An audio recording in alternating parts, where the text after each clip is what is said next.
సత్య తెలంగాణలో 1వ షోరూం ఇప్పుడు హైదరాబాద్ లో level 2 value zone Ameerpet August 10 అత్యంత బ్రహ్మాండంగా ప్రారంభోత్సవ ఆఫర్ గా 30,000 రూపాయలకు పైగా కొనుగోలు చేసిన అందరికీ ఒక బంగారు నాణెం ఉచితం.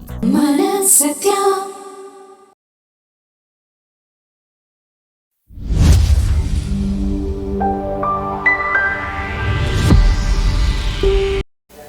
అందరికీ నమస్కారం. Welcome to metro TV. ముందుగా బులెటిన్ లో హెడ్లైన్స్ చూద్దాం. ఉమ్మడి వరంగల్ జిల్లాలో సీఎం రేవంత్ పర్యటన, సమ్మక్క సారలమ్మలను దర్శించుకున్న సీఎం.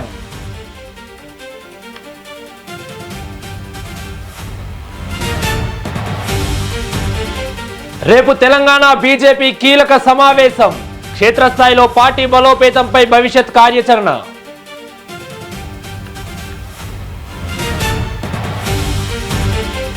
రాయచోటి మున్సిపల్ కార్యాలయంలో కిక్కిరిసిన ఓటర్లు, ఎన్యూమరేషన్ వివరాలు సరిపోకపోవడంతో నోటీసులు.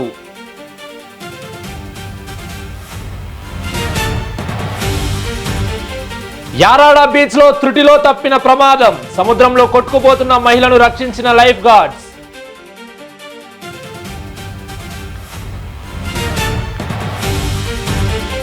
శ్రీశైలానికి పోటెత్తిన భక్తులు, భారీగా పెరిగిన దర్శనాల రద్దీ. బ్రేక్స్ అయ్యి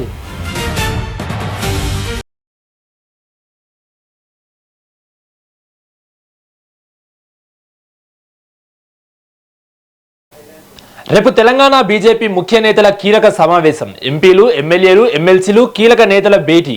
రాష్ట్ర అధ్యక్షుడు రామచంద్రరావు అధ్యక్షతన సమావేశం జరగనుంది. కాంగ్రెస్ ప్రభుత్వ విధానాలపై, పోరాట కార్యాచరణపై చర్చలు జరుపుతారు. గ్రేటర్ హైదరాబాద్ ఎన్నికల యాక్షన్ ప్లాన్ పై చర్చ, పాదయాత్ర లేదా బస్ యాత్రపై సమాలోచనలు చేస్తారని చెప్తున్నారు. క్షేత్రస్థాయిలో పార్టీ బలోపేతంపై భవిష్యత్తు కార్యాచరణ.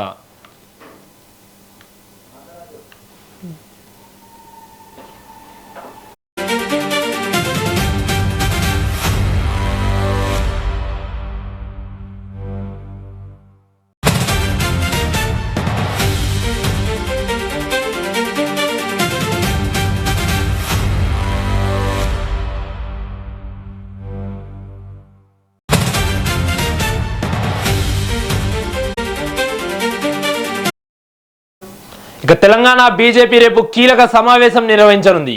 రాష్ట్ర అధ్యక్షుడు రామచంద్రరావు అధ్యక్షతన పార్టీ రాష్ట్ర కార్యాలయంలో జరిగే ఈ సమావేశానికి ఎంపీలు, ఎమ్మెల్యేలు, ఎమ్మెల్సీలు, కీలక నేతలు హాజరు కానున్నారు. కాంగ్రెస్ ప్రభుత్వ ప్రజా వ్యతిరేక విధానాలపై, పోరాట కార్యాచరణపై సమావేశంలో చర్చించనున్నారు. రాబోయే గ్రేటర్ హైదరాబాద్ కార్పొరేషన్ ఎమ్మెల్సీ ఎన్నికలను సెమీఫైనల్ పోరుగా భావిస్తున్న బీజేపీ గ్రేటర్ ఎన్నికల యాక్షన్ ప్లాన్ పై సమాలోచనలు చేయనుంది. ఇటీవల నితిన్ నబీన్ తో జరిగిన సమావేశం తర్వాత ఎంపీలు, ఎమ్మెల్యేలు, ఎమ్మెల్సీల భేటీకి ప్రాధాన్యత ఏర్పడింది. పార్టీ బలోపేతానికి పాదయాత్ర లేదా బస్ యాత్ర చేపట్టే అంశంపైన చర్చించనున్నారు. ఇక ఇదే అంశానికి సంబంధించి మరింత సమాచారం మా ప్రతినిధి రామకృష్ణ అందిస్తారు. ఎస్ రామకృష్ణ, చెప్పండి. అక్రమ్, రేపు మార్నింగ్ బీజేపీ రాష్ట్ర అధ్యక్షుడు రామచంద్రరావు అధ్యక్షతన సమావేశం జరగనుంది. ఈ సమావేశంలో రాష్ట్రంలో బీజేపీ అందుబాటులో ఉన్న ఎంపీలు, ఎమ్మెల్యేలు, ఎమ్మెల్సీలతో పాటు రాష్ట్ర లోని మరికొందరు ముఖ్య నేతలతో సమావేశం కానున్నారు. దీనికి సంబంధించి ఏదైతే గత కొంతకాలంగా ఏదైతే త్వరలోనే రాష్ట్రంలో ఎమ్మెల్సీ ఎన్నికలు రానున్నాయి, అదేవిధంగా జిహెచ్ఎంసీ ఎన్నికలు రానున్న నేపథ్యంలో దానికి సంబంధించి ఏ విధంగా పోరాటం చేయాలి, ఏ విధంగా ముందుకెళ్లాలి, దానితో పాటుగా ఇటీవల కాలంలో పార్లమెంటు సమావేశాల జరుగుతున్న సమయంలోనే రాష్ట్ర సంబంధించిన ఎంపీలు, అదేవిధంగా రాష్ట్ర అధ్యక్షుడు నితిన్ నబీన్ తో సమావేశమయ్యారు. ఆ సమావేశంలో పలు కీలకమైన అంశాలు నితిన్ నబీన్ వీళ్ళకు రాష్ట్ర నేతలకు సూచించినట్టు తెలుస్తుంది. ఎందుకంటే ప్రజాక్షేత్రంలోనికి ప్రతి ఒక్కరు ప్రజాక్షేత్రంలోకి వెళ్ళినప్పుడే పార్టీ అధికారంలోకి వస్తుంది. కాబట్టి పార్టీ అధికారంలోకి రావాలంటే ప్రజా క్షేత్రంలోకి వెళ్ళాలి, ప్రజా పోరాటాలు చేయాలి, ప్రజా పోరాటాల దాన్ని అధికారంలో చేజిక్కించుకోవచ్చు అనేది ప్రధానంగా ఎజెండాగా నితిన్ నబీన్ రాష్ట్ర నేతలకు ఉద్బోధన చేసిన నేపథ్యంలో దానికి సంబంధించి ఏ విధంగా కార్యాచరణ ముందుకెళ్లాలనేది దానిపైన ఒక కార్యాచరణ రూపొందించే అవకాశం ఉంది. ఎందుకంటే గత కొంతకాలంగా ప్రజాక్షేత్రంలోనికి ఎలా వెళ్ళాలి, బీజేపీ ఏదైతే ప్రజా వ్యతిరేక విధానాలు ఉన్నాయో వాటిని ప్రజాక్షేత్రంలోకి తీసుకెళ్లేందుకు పాదయాత్ర చేయాలా, లేకుంటే బస్ యాత్ర చేయాలా, ఏ విధమైన యాత్ర చేయాలని గత కొంతకాలంగా సందిగ్ధతలో పార్టీ నేతలు కొనసాగుతున్నారు. బస్ యాత్ర చేస్తే బాగుంటుందని కొందరు, లేదు పాదయాత్ర చేయడం వల్ల ప్రజలకు మరింత కనెక్ట్ అయ్యే అవకాశం ఉంది. అదేవిధంగా క్లోజ్ గా వాళ్ళ దగ్గరికి ప్రజల వద్దకే వెళ్ళి వారికి ఏదే ప్రజా సమస్యలు, అదే విధంగా రాష్ట్ర ప్రభుత్వం వ్యతిరేక విధానాలు, సంక్షేమ పథకాల విషయంలో రాష్ట్ర ప్రభుత్వం ఏ విధంగా వివరిస్తుంది అనేది ప్రజలకు వివరించే అవకాశం ఉంది కాబట్టి పదయాత్ర చేయాలన్న అని మరికొందరు నేత చెప్తున్నారు. ఈ నేపథ్యంలో రేపు జరిగే సమావేశంలో పాదయాత్ర చేయాలా, బస్ యాత్ర చేయాలనే దానిపైన ఒక క్లారిటీ వచ్చే అవకాశం ఉంది. అదే విధంగా 2 ఎమ్మెల్సీ ఎన్నికలు ఉన్నాయి. నల్గొండ, ఖమ్మం, కరీంనగర్, వరంగల్ కి సంబంధించిన ఒక ఎమ్మెల్సీ, అదే విధంగా రంగారెడ్డి, మహబూబ్ నగర్, హైదరాబాద్ సంబంధించిన ఎమ్మెల్సీ 2 ఎమ్మెల్సీలు రాబోతున్నాయి. ఈ ఎమ్మెల్సీ ఎన్నికలు కూడా విజయం సాధించాలి. గత 3 ఎమ్మెల్సీ ఎన్నికల్లో 2 ఎమ్మెల్సీ ఏ విధంగా విజయం సాధించామో అదే విధంగా 2 ఎమ్మెల్సీలో కంపల్సరీ 2 ఎమ్మెల్సీ మనమే విజయం సాధించాలనే దానిపైన ఇప్పటికే కార్యాచరణ ముందుకెళ్తున్నారు. దానికి సంబంధించి గ్రౌండ్ వర్క్ అయితే చేసుకున్నారు. హైదరాబాద్ అదే ఈ 2 ఎమ్మెల్సీలకు ఇటు బీజేపీలో ఆశావాళ్ళు అయితే ఎక్కువ సంఖ్యలో ఉన్నారు, గెలుస్తారనే నమ్మకము జనాల్లో ఉంది. ఎందుకంటే యూత్ ఎక్కువ శాతము యూత్ గ్రాడ్యుయేషన్ ఓట్లే కాబట్టి దానికి సంబంధించి బీజేపీకి ఎక్కువగా యూత్ కనెక్ట్ అయి ఉంటారు కాబట్టి ఈ ఎమ్మెల్సీ ఎన్నికల్లో మనం గెలుస్తామనే ధీమతోనే అనేక మంది నేతలు పోటీ పడుతున్న నేపథ్యంలో ఎవరికి సీట్ ఇవ్వాలనే దానిపైన ఒక క్లారిటీ వచ్చే అవకాశం ఉంది. దీనికి సంబంధించిన ఎమ్మెల్సీ ఎన్నికలకు సంబంధించి నితిన్ బిడ్డతో చర్చించినట్టు కూడా సమాచారం ఉంది.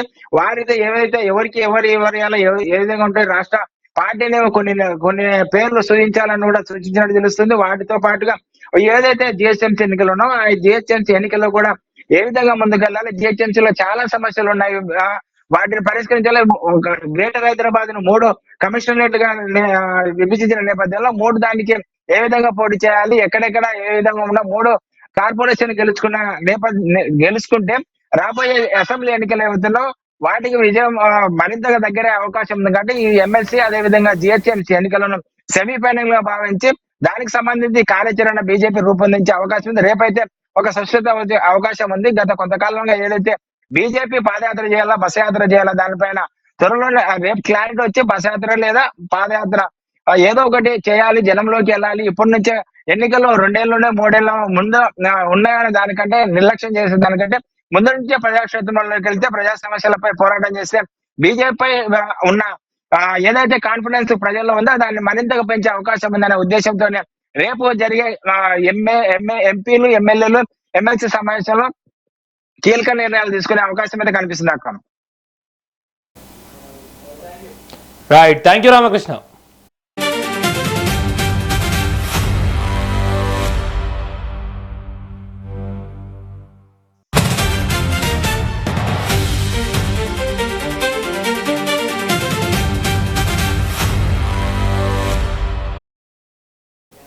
సీఎం రేవంత్ రెడ్డి మేడారం చేరుకున్నారు. సమ్మక్క సారలమ్మలను దర్శించుకున్నారు.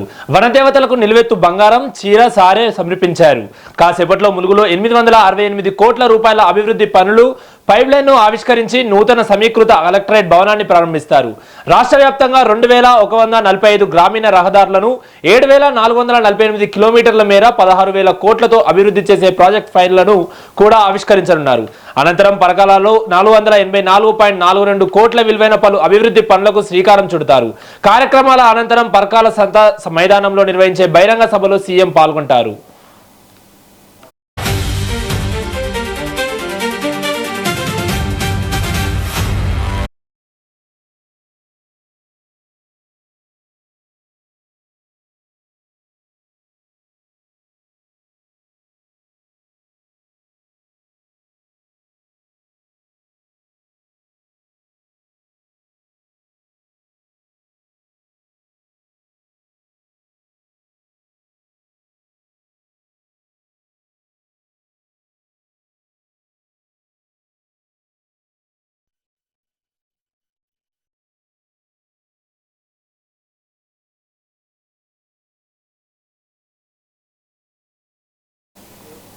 ములుగు జిల్లాలో నూతన కలెక్టరేట్ భవనం సముదాయం ప్రారంభోత్సవానికి సర్వహంగులతో ముస్తాబైంది.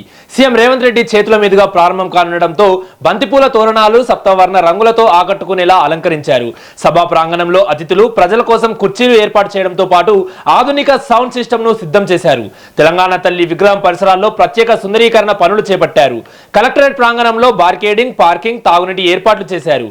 సీఎం పర్యటన నేపథ్యంలో నూతన కలెక్టరేట్ వద్ద పోలీసులు పటిష్ట భద్రత ఏర్పాట్లు చేశారు.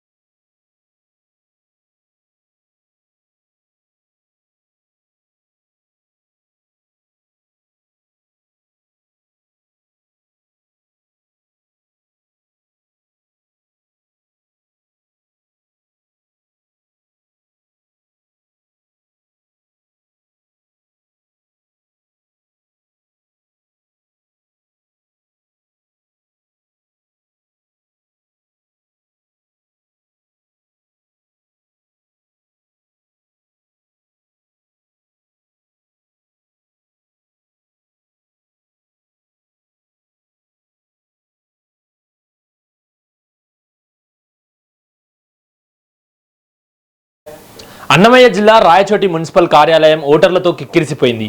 భారత ఎన్నికల సంఘం చేపట్టిన ఓటర్ల జాబితా ప్రత్యేక సమగ్ర సవరణలో భాగంగా రాయచోటి నియోజకవర్గంలో సుమారు 36,424 మంది ఓటర్లకు అధికారులు నోటీసులు జారీ చేశారు.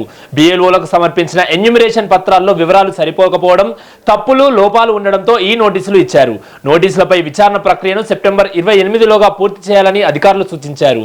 మరోవైపు ముసాయిదా ఓటర్ల జాబితాపై అభ్యంతరాలు, మార్పులకు ఆగస్టు 30 వరకు గడువు ఉండడంతో ఓటర్లు కార్యాలయానికి బారులు తీరుతున్నారు. నోటీసులు అందుకున్న వారికి తగినంత సహాయం ఇవ్వాలని ఓటర్లు కోరుతున్నారు.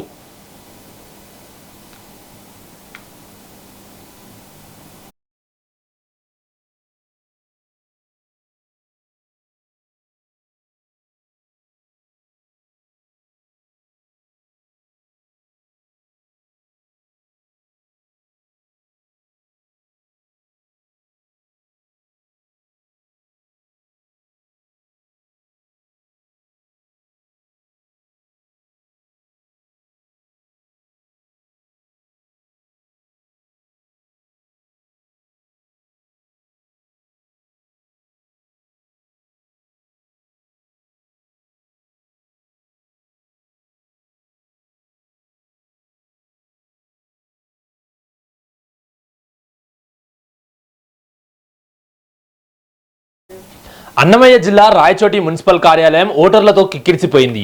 భారత ఎన్నికల సంఘం చేపట్టిన ఓటర్ల జాబితా ప్రత్యేక సమగ్ర సవరణలో భాగంగా రాయచోటి నియోజకవర్గంలో సుమారు 36,424 మంది ఓటర్లకు అధికారులు నోటీసులు జారీ చేశారు. బిఎల్ఓలకు సమర్పించిన ఎన్యూమరేషన్ పత్రాల్లో వివరాలు సరిపోకపోవడం, తప్పులు, లోపాలు ఉండడంతో ఈ నోటీసులు ఇచ్చారు. నోటీసులపై విచారణ ప్రక్రియను సెప్టెంబర్ 28లోగా పూర్తి చేయాలని అధికారులు సూచించారు. మరోవైపు ముసాయిదా ఓటర్ల జాబితాపై అభ్యంతరాలు, మార్పులకు ఆగస్టు 30 వరకు గడువు ఉండడంతో ఓటర్లు కార్యాలయానికి బారులు తీరుతున్నారు. నోటీసులు అందుకున్న వారికి తగినంత సహాయం ఇవ్వాలని ఓటర్లు చెబుతున్నారు.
ఇక విశాఖ యారాడ బీచ్ లో సందర్శకులకు పెను ప్రమాదం తప్పింది. రైల్వే న్యూ కాలనీకి చెందిన ఓ కుటుంబం యారాడ బీచ్ సందర్శనకు వచ్చింది. కుటుంబానికి చెందిన 5గురు సముద్రంలో స్నానానికి దిగారు. ఈ క్రమంలో అలల ఉధృతికి సూర్యలక్ష్మి అనే 55 ఏళ్ల మహిళ నీటిలో మునిగిపోతుండగా బీచ్ లైఫ్ గార్డ్ సకాలంలో స్పందించారు. కద్రి లావరాజు, నొల్లి వీర్రాజు, చుట్టూరు శ్రీను, కద్రి వెంకటేష్ కలిసి మహిళను సురక్షితంగా ఒడ్డుకు తీసుకొచ్చారు.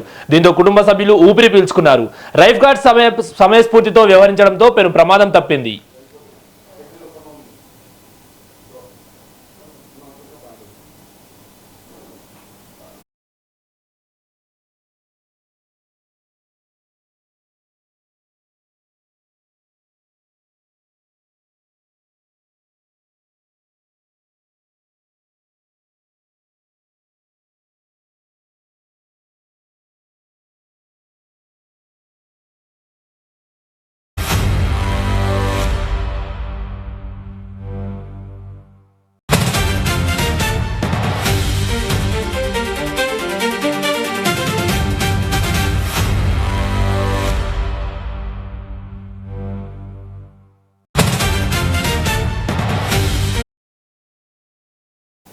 శ్రీశైలం క్షేత్రానికి భక్తులు పోటెత్తడంతో రద్దీ భారీగా పెరిగింది. భక్తుల రద్దీతో దర్శనాలపై ప్రభావం పడింది. బ్రేక్ దర్శనాలకు కూడా రద్దీ నెలకొంది. మరోవైపు శ్రీశైలం పరిసర ప్రాంతాల్లో భారీగా ట్రాఫిక్ జామ్ ఏర్పడింది. పెద్ద సంఖ్యలో వాహనాలు తరలి రావడంతో భక్తులు, వాహనదారులు ఇబ్బందులు ఎదుర్కొంటున్నారు. రద్దీని క్రమబద్ధరించేందుకు అధికారులు చర్యలు చేపట్టారు. పరిస్థితిని ఆలయ ఈవోతో పాటు సంబంధిత అధికారులు ఎప్పటికప్పుడు పర్యవేక్షిస్తున్నారు.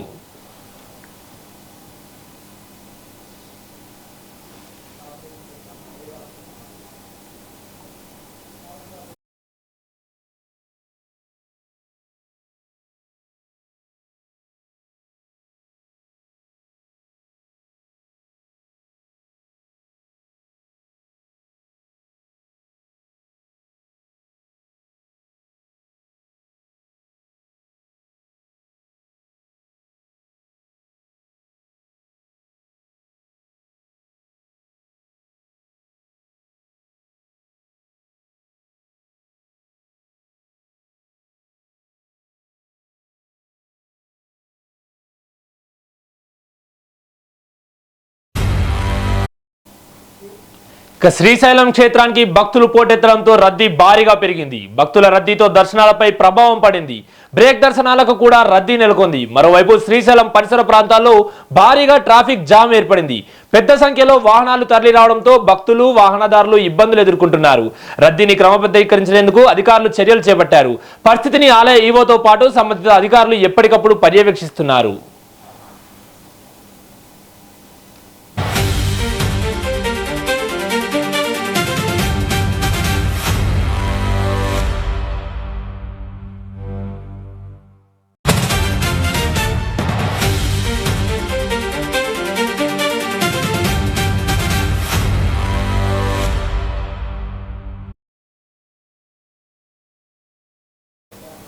బీజేపీ జాతీయ అధ్యక్షుడు నితిన్ నవీన్ ఈ నెల 17న విశాఖకు రానున్నట్లు రాష్ట్ర పార్టీ అధ్యక్షుడు పివిఎన్ మాధవ్ తెలిపారు. 18న నూతన కార్యవర్గ సమావేశం నిర్వహించనున్నట్లు చెప్పారు. ఎంపీలు, ఎమ్మెల్యేలు, జిల్లా, మండల స్థాయి నేతలు పాల్గొంటారని వెల్లడించారు. రాష్ట్ర ప్రగతి, నీటిపారుదల ప్రాజెక్టులపై 2 తీర్మానాలు ప్రవేశపెట్టనున్నట్లు తెలిపారు. నితిన్ నవీన్ అధ్యక్షతన జరిగే సమావేశానికి బిఎల్ సంతోష్ కూడా హాజరవుతారని చెప్పారు. విశాఖలో పెట్టుబడులు, పోలవరం, గోదావరి జలాలపై పలు అంశాలను మాధవ్ ప్రస్తావించారు. పార్టీ జాతీయ అధ్యక్షులు, యువకులు పార్టీ ఏర్పడి 47 వసంతాలు పూర్తి చేసుకున్న సందర్భంగా 47 సంవత్సరాలు కలిగిన ఒక యువకుడు, 5 సార్లు అప్రతిహతంగా అత్యధిక మెజార్టీతో గెలిచిన నాయకుడు, అలాగే భారతీయ జనతా యువ మోర్చా జాతీయ ప్రధాన కార్యదర్శిగా అనేక రాష్ట్రాలకి ప్రభారీగా పనిచేసి బీహార్లో భారతీయ జనతా పార్టీ అధికారంలో రావడానికి ముఖ్య కారణమైన వ్యక్తి నితిన్ నవీన్ గారు జాతీయ అధ్యక్షుడిగా బాధ్యతలు స్వీకరించిన తర్వాత మొదటిసారి విశాఖపట్నం వస్తున్నారు. ఆయన 17వ తారీఖు సాయంకాలం మన భోగాపురం ఎయిర్పోర్ట్ ఆ రోజు ప్రారంభమవుతుంది. ప్రారంభం సంబంధించిన బోనీగా మా జాతీయ అధ్యక్షుడు రావటం కూడా మాకు చాలా ఆనందాన్ని కలిగిస్తుంది. ఆ విధంగా ఆ రోజు రాత్రి 9 గంటలకి భోగాపురం ఎయిర్పోర్ట్కి చేరుకుంటారు. 18వ తారీఖు మేము ఆంధ్రప్రదేశ్ భారతీయ జనతా పార్టీ నూతన కార్యవర్గ సంబంధించి విస్తృత స్థాయి కార్యవర్గ సమావేశం ఏర్పెడుతున్నాం. రాష్ట్రంలో ఉండే 945 మండలాలకు సంబంధించిన అందరూ జిల్లా మండల అధ్యక్షులు కూడా ఈ కార్యక్రమంలో పాల్గొనేటట్టు జిల్లా అధ్యక్షులు, ఇన్ఛార్జెస్, అలాగే రాష్ట్ర పదాధికారులు, అలాగే మా పార్టీ సంబంధించిన కేంద్ర రాష్ట్ర మంత్రివర్యులు, అలాగే ఎమ్మెల్యేలు, అలాగే ఎంపీలు అందరూ కూడా ఈ కార్యక్రమంలో పాల్గొంటారు. ఆ విధంగా పెద్ద ఎత్తున ఈ కార్యక్రమం నిర్వహిస్తున్నాం. రాష్ట్రంలో ఉండే సంస్థాగత నిర్మాణం, అలాగే ప్రతి జిల్లాలో పార్టీ సంబంధించిన ప్రగతి, అలాగే దాంతోపాటు మాకుండే 7 మోర్చాలకు సంబంధించిన కార్యక్రమాలు అవన్నీ కూడా అక్కడ. కడప జిల్లా జమ్మలమడుగులో మాలల ఐక్య వేదిక ఆధ్వర్యంలో ర్యాలీ, బహిరంగ సభ నిర్వహించారు.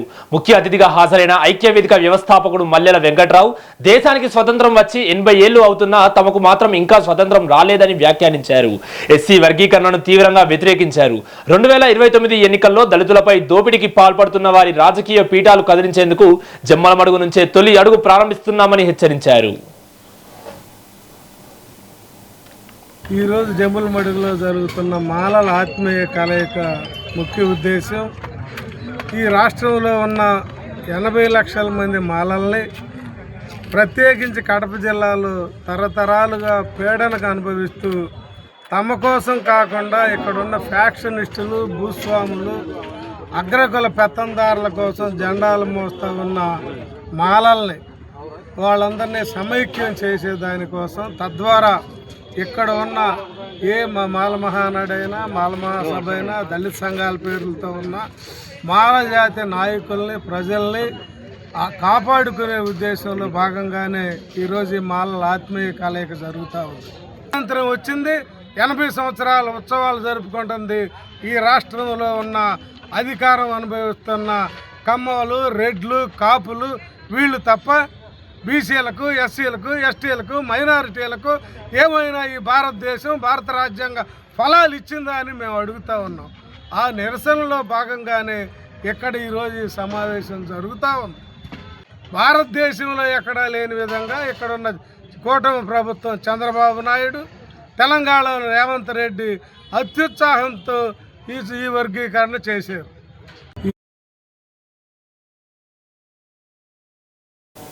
గాంధీ భవన్లో మంత్రి పొన్నం ప్రభాకర్ మాట్లాడారు. ఇప్పుడు ఒకసారి చూద్దాం. జనగణన చేస్తామని ప్రకటించినారు, కానీ ఆచరణలోకి వస్తే మరి నరేంద్ర మోడీ గారు నేను బీసీనని చెప్పుకునేటువంటి ప్రధానమంత్రి గత 12 సంవత్సరాలుగా ప్రధానమంత్రిగా భారతదేశ ప్రజలకు, బీసీలకు ఏమి చేసినాడో సూటిగా చెప్పాలని డిమాండ్ చేస్తూ ఉన్నాం. ఒక్క కార్యక్రమమైనా బలహీన వర్గాల సంక్షేమానికి దేశవ్యాప్తంగా మేము ఇది చేసినాము అని చెప్పుకునేటువంటి ఏదైనా ఒక్కటున్నా చెప్పాలని డిమాండ్ చేస్తూ ఉన్నాం.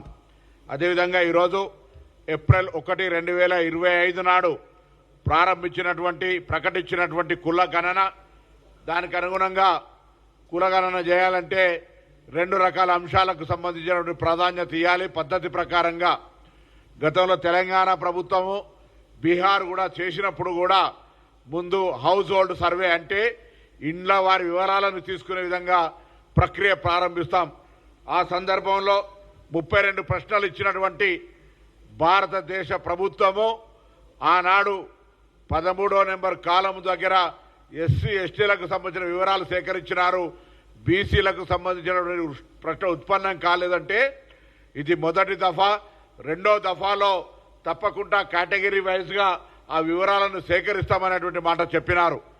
దురదృష్టం, ఆ సందర్భంలో జరిగినటువంటి అంశాలను గౌరవ ప్రధానమంత్రి గారు హైదరాబాద్కి వచ్చినప్పుడు నేను ఆ రోజు గౌరవ ఉప ముఖ్యమంత్రి గారు స్వయంగా ఆ యొక్క అప్లికేషన్ ఫారాన్ని ప్రధానమంత్రి గారికి వివరించి ఇది తీవ్ర అన్యాయం జరుగుతుందని చెప్పినప్పుడు రాబోయే కాలం లోపల ఈ యొక్క డీటెయిల్ సమాచారం సేకరించినప్పుడు ఇస్తామని చెప్పినారు.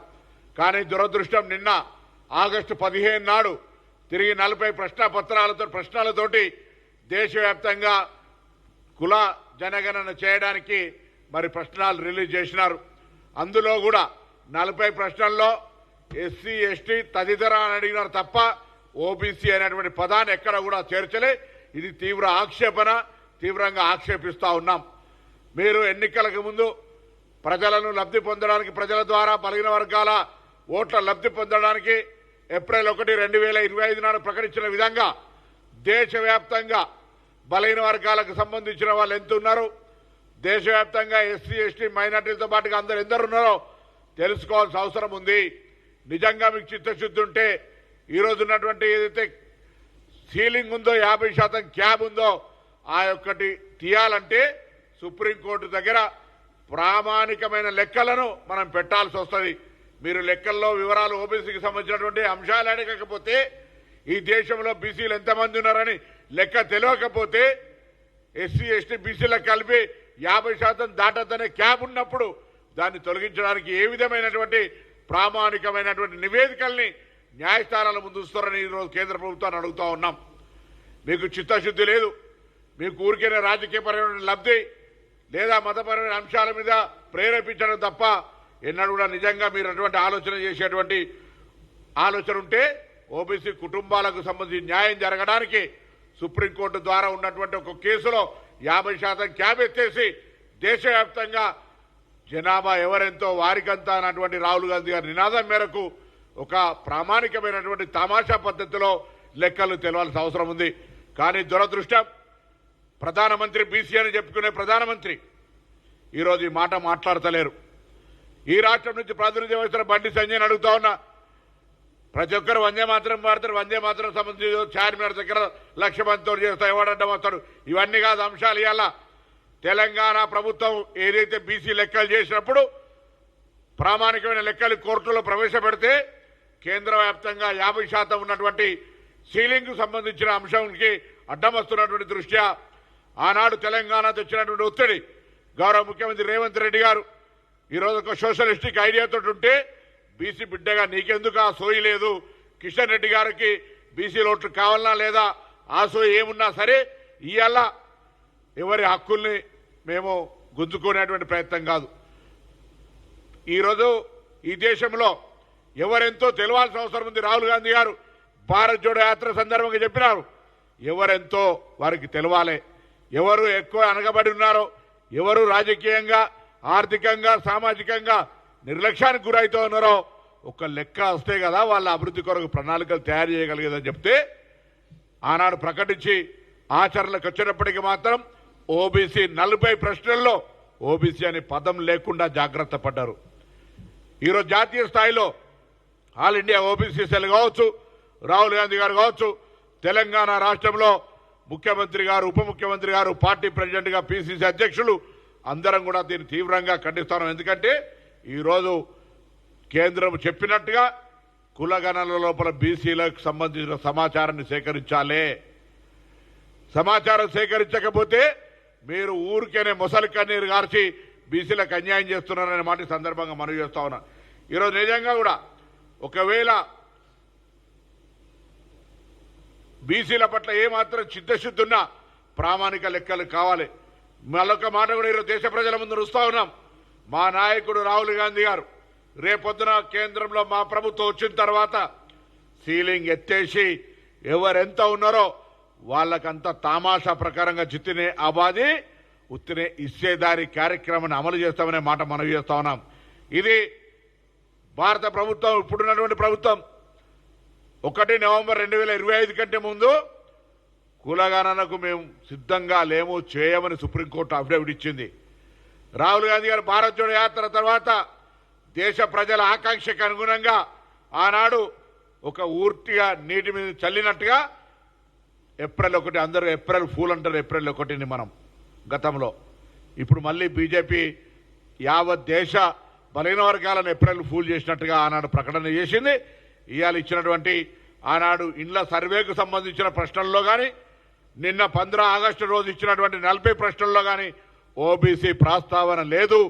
ఇప్పటికైనా సవరించుకోండి. గౌరవ ప్రధానమంత్రి గారికి లేఖ రాస్తా ఉన్నా. ఈ విధంగా రాష్ట్ర వ్యాప్తంగా ప్రతి బలహీన వర్గాల వ్యక్తి ప్రధానమంత్రికి రాస్తా ఉన్నాడు. దేశవ్యాప్తంగా బలహీన వర్గాల ఎంపీలే కాదు, కాంగ్రెస్ పార్టీ యావత్ నాయకత్వం ప్రధానమంత్రి గారిని డిమాండ్ చేస్తూ ఉంది. మీరు చెప్పిన ప్రకారంగా మీరు నిజంగా బీసీ అయితే, బీసీలకు న్యాయం చేయాలని చిత్తశుద్ధి ఉంటే 12 సంవత్సరాలు చేయని దానికి ప్రాయశ్చిత్తం పడాలంటే ఏప్రిల్ 1, 2025 నాడు ప్రకటించినట్టు ప్రకారంగా దేశవ్యాప్తంగా జరిగేటువంటి కుల గణనలో 40 ప్రశ్నల్లో బీసీల జనాభా ఎంతో తెలుసుకునే ప్రయత్నం ప్రకారంగా ఆ ఆప్షన్ ఉంచండి. లేదా ఇది పూర్తిగా ప్రజలను భ్రమపెట్టడానికి, ప్రజలను మోసం చేయడానికి మాత్రమే అనేటువంటి మాటని ఈ సందర్భంగా మనవి చేస్తూ డిమాండ్ చేస్తా ఉన్నా. తెలంగాణ భారతీయ జనతా పార్టీ అధ్యక్షుడు రామచంద్రరావు గారు బేసిక్గా నిజంగా రిజర్వేషన్లకు వ్యతిరేకం. ఇవాళ ఆయన స్టాండ్ అడుగుతా ఉన్నాం పార్టీ అధ్యక్షుడిగా. ఇవాళ తెలంగాణ ప్రభుత్వం తరఫున అడుగుతా ఉన్నాం, తెలంగాణ కాంగ్రెస్ పార్టీ తరఫున అడుగుతా ఉన్నాం. భారతీయ జనతా పార్టీ ఇక్కడటువంటి నాయకులందరూ కూడా రాష్ట్రంలో మేము చేసినటువంటి సర్వేని ఆధారంగా ఉదాహరణ తీసుకొని చేస్తామని చెప్పినటువంటి సందర్భంలో మేము రాష్ట్రంలో ఇండ్ల సర్వే నాడు బీసీల ఇండ్లు ఎన్నాడు అడిగినాం. కులాల సర్వే జరిగినాడు వాళ్ళ యొక్క లెక్కలు రావాలని అడిగినాం. ఇవాళ మీరెందుకు ఓబీసీకి సంబంధించిన ఆప్షన్ ఇవ్వలేదో జవాబు చెప్పాలి, స్పందించాలి. ఈరోజు బండి సంజయ్ గారు, కిషన్ రెడ్డి గారు, రామచంద్రరావు గారు, అదేవిధంగా ప్రతి భారతీయ జనతా పార్టీ నాయకులు ఇప్పటికే బలహీన వర్గాల పట్ల వివక్ష మీదంతా కూడా మనవాద శాస్త్రంతోటి, ఎందుకంటే డాక్టర్ బాబాసాహెబ్ అంబేద్కర్ గారు రచించినటువంటి రాజ్యాంగం ఉంది, జ్యోతిబా ఫులే గారు చూపెట్టినటువంటి సామాజిక న్యాయం ఉంది.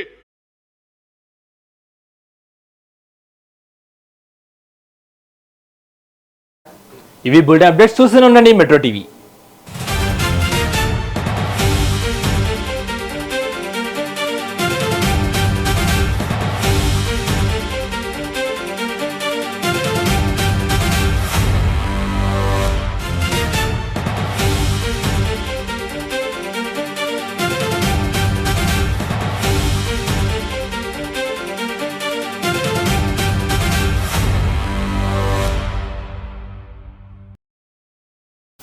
నమస్తే, welcome to metro TV. Raviteja నటించిన ఇరుముడి సినిమా విడుదలకు సిద్ధమైంది. శివ నిర్మాణ దర్శకత్వంలో మాస్ మహారాజా సరికొత్త పాత్రలో నటిస్తున్నారు. ఆ టీంతో సుమ ముచ్చట్లను ఇప్పుడు చూద్దాం. కావేరి, మీరేంటి ఇక్కడ? నేను సీలేరులో చిన్న షూటింగ్ ఉంటే వచ్చాను. లాస్ట్ టైం మీ ఇంటికి వచ్చినప్పుడు మీ ఆయన్ని, పాపని అందరినీ కలిశాను. ఎంత బాగా చూసుకున్నావో నన్ను. అసలు పులిహోర కూడా ఇచ్చావు. డబ్బా నా దగ్గర ఉండిపోయింది, అది ఇచ్చేద్దామని వచ్చా. డబ్బా ఇవ్వడానికి హైదరాబాద్ నుండి సీజర్ వచ్చారా? ఏం మాట్లాడుతున్నావు కావేరి? ఆడవాళ్ళకి డబ్బా అనేది ఒక సెంటిమెంట్. 20 రూపాయల డబ్బా కోసం 20,000 ఖర్చు పెట్టుకొని వచ్చా. నాకు అర్థమవుతుంది. అవును, మీ ఆయన తాగుడు మానేశాడా? మీరు రండి, కాఫీ పెట్టాను. త్రినాథ్ గారు బాగున్నారండి? నానా బాగున్నావా? గుర్తున్నానా? లాస్ట్ టైం వచ్చేసి వెళ్ళాను కదా. అవును, ఏంటి మసాజ్ చేస్తుంది? రాత్రి తాగింది దిగలేదు. అయ్యో, దానికి మసాజా? మంచి కోఆపరేషన్. త్రినాథ్ గారు, అరటిపండ్ల వ్యాపారం అది బాగా నడుస్తుందండి? బ్రహ్మాండం. అది తాగడం అది ఇంకా మీరు మానేయలేదు? అప్పుడప్పుడు అలా. అదే అయ్యప్ప స్వామి మాల వేసుకున్నప్పుడు ఇంకా మీరు నిష్టగా ఉంటారని విన్నాను. మొత్తం ప్రతి సంవత్సరం వేస్తాను. ప్రతి సంవత్సరం 41 రోజు చాలా నిష్టగా ఉంటాను. ఏ బంగారు? చాలా మంచి అలవాటు అండి అసలు నిజంగా. మా నాన్నగారు కూడా అయ్యప్ప స్వామి మాల వేసుకునేవాళ్ళు 41 రోజులు. ఆయన కూడా అంతకు ముందు వెనక. మీరు నాన్న కూడా? మా నాన్న కూడా సేమ్ ఆల్మోస్ట్. అసలు లాస్ట్ టైం మిమ్మల్ని కలవడానికి వచ్చినప్పుడు అదే స్టోరీ అనిపించింది నాకు, సేమ్ స్టోరీ అని. కాదు, మీకు గొడవలు ఇంకా అవుతున్నాయా? ఇదో ప్రాబ్లం. ఎవరు? ఇదో ఇది. అది అంత క్యూట్ గా ఉంది, ప్రాబ్లం ఏంటి? క్యూట్ కాదు, పెద్ద గొడవ, చిన్న గొడవ. త్రినాథ్ గారు, ఎప్పుడు ప్రతి ఇంట్లో ఉండేటువంటి గొడవలేనండి. ఎవరింట్లో లేవు చెప్పండి గొడవలు? అందరి ఇళ్లలో ఉంటాయి గొడవలు. నేను జస్ట్ వచ్చే ముందే మా ఇంత గొడవ పడొచ్చా? ఓకేనా? స్టార్ట్ అయిపోయింది, మీది కొంచెం ఇంప్రూవ్ అవ్వాలి, ఆ తర్వాత చూసుకుందాం. స్వామి శరణమయ్యప్ప, హరిహర సుధనే శరణమయ్యప్ప.